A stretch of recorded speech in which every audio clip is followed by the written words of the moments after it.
Hey everyone, so today I'm going to quickly look at units of measurement and the metric system. Don't forget, you have a graphic organizer which follows this quite nicely. So let's go ahead and get started. In the world of chemistry, we take measurements, and measurements, remember, are going to be quantitative observations. All of our measurements are going to be a number followed by a unit. And while there are many different types of units that are used across the world, this being a science class that is uh, taught around the world, we follow the metric system. This system was developed in France to standardize measurements between most countries. Now, as we in the United States know, we do not follow the metric system. I think there's one or two other countries that also do not follow the system. But at the end of the day, we are fairly comfortable with some of these things. And yes, can't go on without having some sort of metric system joke. The metric system has a set of 7 base units, and all other units within chemistry, within physics, within biology, within science are derived from these 7. For length, we use the meter, which is abbreviated with M. For mass, we use kilogram, which is kg. In reality, in chemistry, we're going to be focusing more on just the gram, but the base unit is the kilogram. Next is temperature. The SI unit for temperature is Kelvin, which is abbreviated with a K. We'll be using Celsius a lot. Time is second. The amount of substance is mole, and it's abbreviated with MOL. We really saved a lot by chopping off that E. The last two are important. They are base units, but they are not as common in the world of chemistry. So we have electric current, which is going to be measured with the ampere. And we also have luminous intensity, which is going to be represented by the candela. Once again, they are base units, but they're just not as common as the other 5 that we're going to be using in this class. With that being said, we also have a set of prefixes which help convert between very large and very small measurements that we'll be seeing in the world of chemistry. Now, what I've listed is the ones that are most common in the world of chemistry. For the ones that go above the base unit, we have kilo. For example, 1 kilometer, there's 10 to the third or 1,000 meters.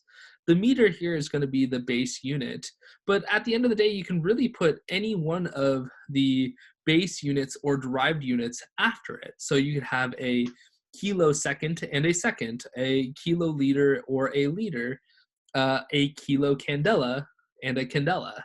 The other ones all go below the base unit. They measure smaller things. So we have deci, we have centi and milli. Decimeter would be 10 to the negative 1 meter or 0.1 meter. We all know that there is 100 centimeters in a meter. So notice that you can kind of work or warp the conversion factor in a way that you want to make it work for you. But another appropriate conversion factor for the centimeter would be 1 centimeter for every 10 to the negative 2 meters, or 0.01 meters. And milli, so we know that there are 1,000 millimeters in a meter, or for every 1 millimeter, there's 10 to the negative third meters. So kind of using the conversion factors in the way that work for us.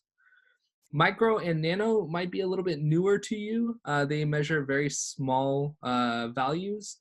In chemistry, we use nanometers to measure the visible region of light.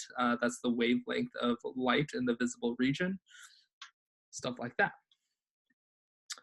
So let's go ahead and quickly look at temperature because it's going to come up a lot and I've already defined it once, but I want to remind everyone again because it's that important. Temperature is defined as the measure of the average kinetic energy of the particles of a substance. Over on the left-hand side, we have a thermometer here. And when we're taking appropriate measurements,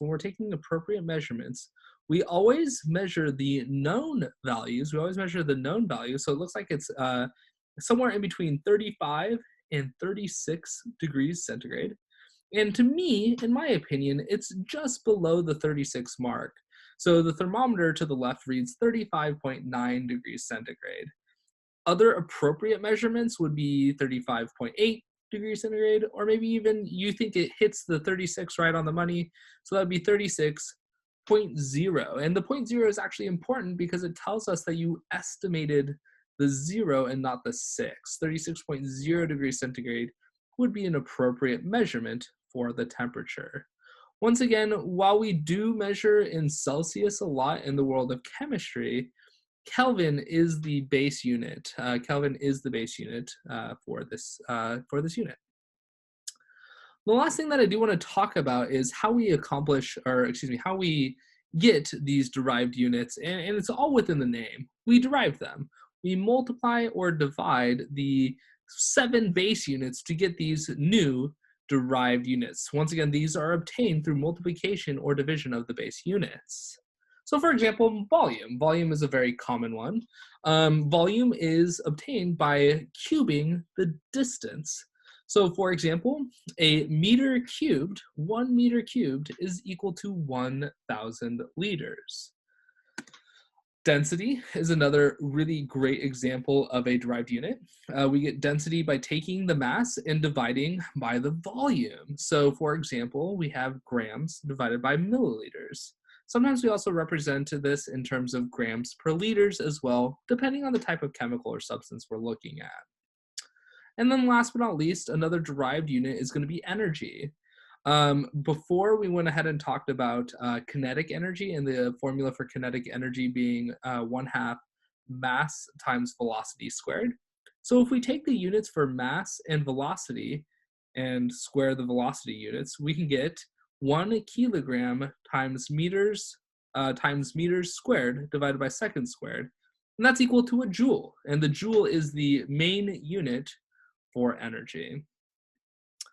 Once again, there was a nice graphic organizer that followed along with this. If you have any questions, feel free to shoot me an email. Thanks.